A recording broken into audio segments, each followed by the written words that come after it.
Do you ever wonder why adult friendships are so hard to find?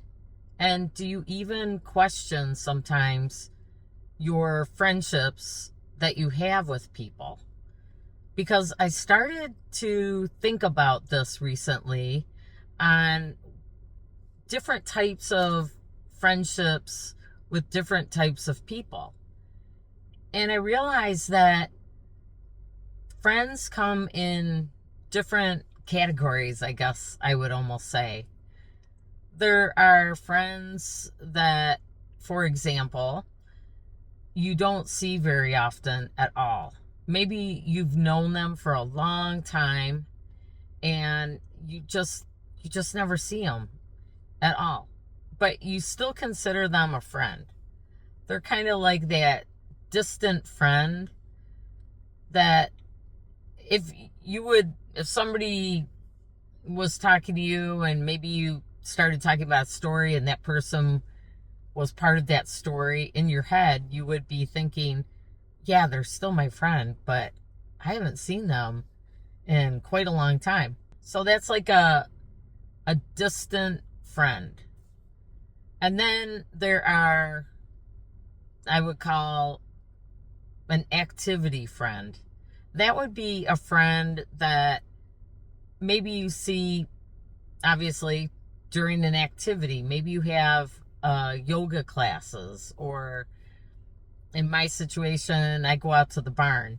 So I have friends at the barn that I see, but I don't ever do anything with them outside of the barn. Like they're just my friends that are there at the barn, but I see them every day, and we talk about all types of things, but they are kind of more just in that environment. And then you have the friends that are the really supportive friend, the one that is there for you, but they're impossible to get a hold of. And that's a hard friendship to have, because they are such good friends, but they're so busy that you can't get a hold of them at all. And then, of course, there's also the friend that, the one that you don't really see at all. And maybe they're kind of more of a seasonal friend, that you made friends with them in some type of environment, like maybe work or something to that effect, and maybe you don't work at that job anymore, and so you don't really see them anymore, but you still consider them a friend. And then there's the daily friend, the one that you talk to maybe every day, maybe not exactly every day, but close. You share stories with, maybe you go to events with, and you get together with them a lot more. And those are hard to come by as adults, because unless both of you are single, it's just really hard to get together with them or any other type of friend unless you both have that availability. And I think that is one of the most frustrating things about adult friendships.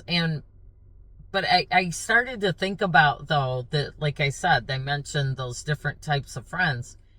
And I think all of us have friends like that sort of fit in these different type of categories. And I do like the fact, though, that when you start to think of them in these categories, and maybe you're in that category for other people, obviously, so you would fit into that somewhere for other people who you're friends with, and that's what they think of you. But I like the idea of thinking of friends in that category type situation, if that makes sense, because once you realize where they fit in and maybe what their role is in your life, you can lower the expectations of them and maybe not be so disappointed, because I started to think about that a lot too. And it's sort of like, that these people are busy. I mean, that's the problem, that people are so busy. If they're married and have children, if they're now grandparents, they are just so busy. And it's not so much that they don't have time or want to hang out. It's just they have so many commitments and they have so many things.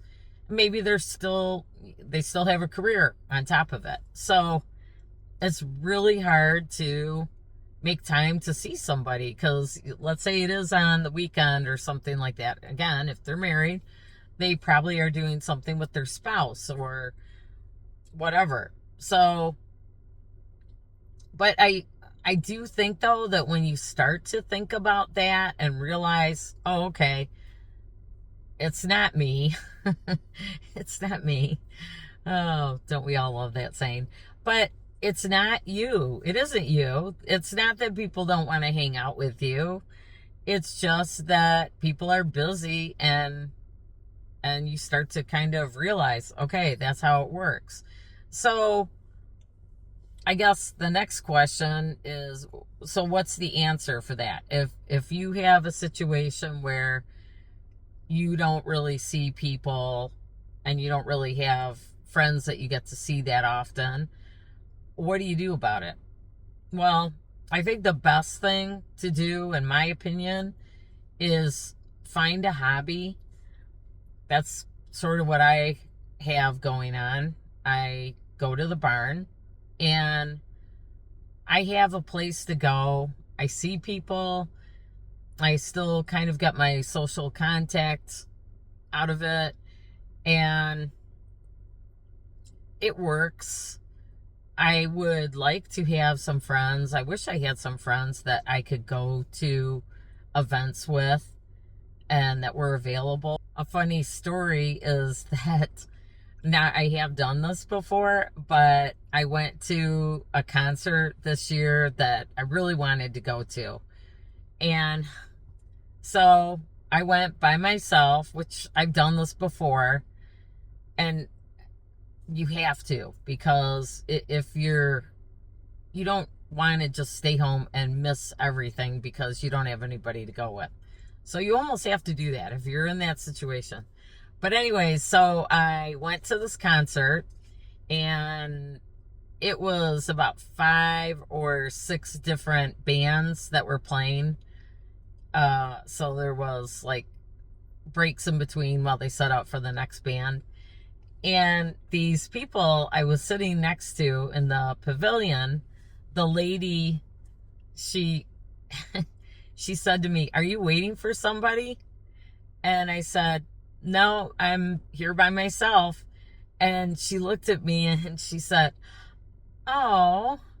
And then she turned around to her boyfriend and she said, "Oh, she's here by herself." And they were both like, "Oh." And I said, "I'm fine with it. I've done this before, and I really wanted to come see this concert." And I don't know. I guess sometimes you just don't know how to take that, because it's like, what was I supposed to do? Miss the concert?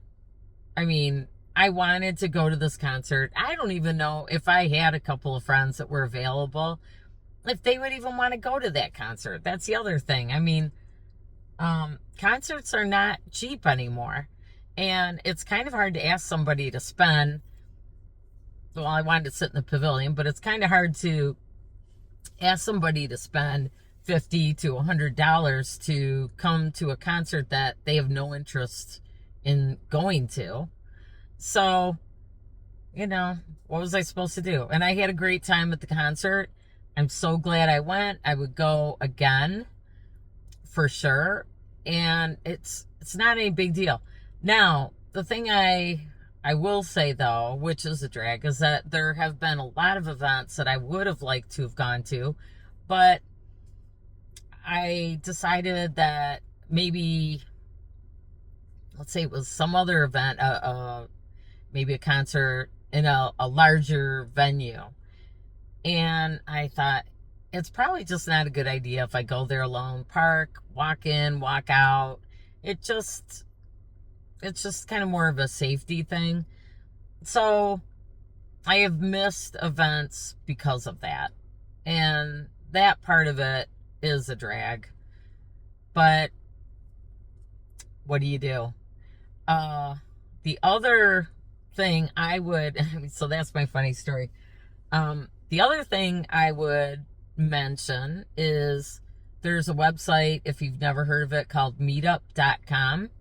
And there's a lot of people that start groups of things that it could be bird watching, gardening, hiking. It could be all kinds of things. Or it could be things like getting involved in real estate, starting a business. So it doesn't all have to be activities or things like that. That is another way to kind of get out there and meet people. And I don't know. I mean, are you going to meet a great friend from it? It's hard to say, but I guess it's better than doing nothing, because there is a real loneliness epidemic that is going on in the world. I don't know if it's the world, or I would imagine. I think with social media and things like that, people just, it's just easier to stay home sometimes and not really get out and talk to people. And not everybody wants to. I mean, I definitely have to pick my events that I want to go to, because there's some events, because I just don't really like certain big crowds and all sorts of things like that, that I just say, no, I don't want to go. I just don't want to do it. So I guess you just have to kind of find what works for you. But also, just because people are alone doesn't mean that they're lonely. So there's a lot of people out there who are alone, but it doesn't mean they're lonely. And maybe getting back to that story for a minute, I mean, yeah, would I have liked to have gone with some people? Yeah, probably. It just probably would have been more fun. But I guess that reaction from her, I'm sure they didn't mean anything by it. And honestly, if I probably would kind of think that too, maybe if I saw somebody at the concert alone and everything. But I mean, what do you do? My issue is I have worked for myself, so I don't really get out and meet a lot of people. And I've always had these kind of different type jobs where, even before I started working for myself, I worked for a company that basically I worked at home from my computer. So it's hard to meet people when you're an adult. It really is. And I don't know, I guess I got a little off track with like the different types of friends. But it's just, I mean, it's hard, because even if you do have friends, they are going to probably be very busy right now. And I do think that's why we have that going on. But I guess the whole point of making this video, and I probably didn't do a great job with how I wanted to describe this exactly, was that I think that some people think they don't have friends, and they forget about the friends that they do have that they don't see that often. And they forget that those are friends. It's just that when we're adults, we don't have that same thing where we used to be able to see our friends every day and go out and hang out on the weekends. And that was a lot of fun. It really was. I don't think I have the energy for that anymore, but it sure was a lot of fun. Try to understand that you might have friends that fit in these different categories if you don't see them very much. And again, maybe you are that friend that fits in a category.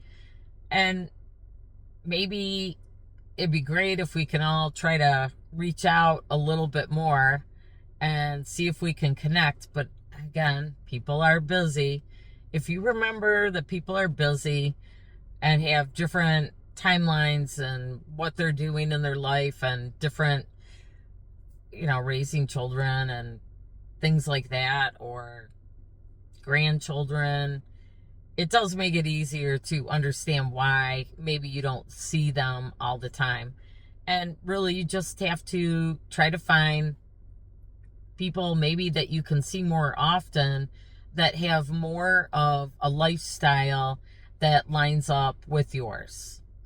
And also, try going out by yourself to events. It's not really that big of a deal. If I can go to a concert by myself, you can too. That, I would say that.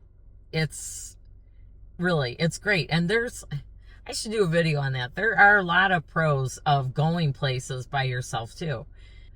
I would love to hear in the comments what you think about your friends.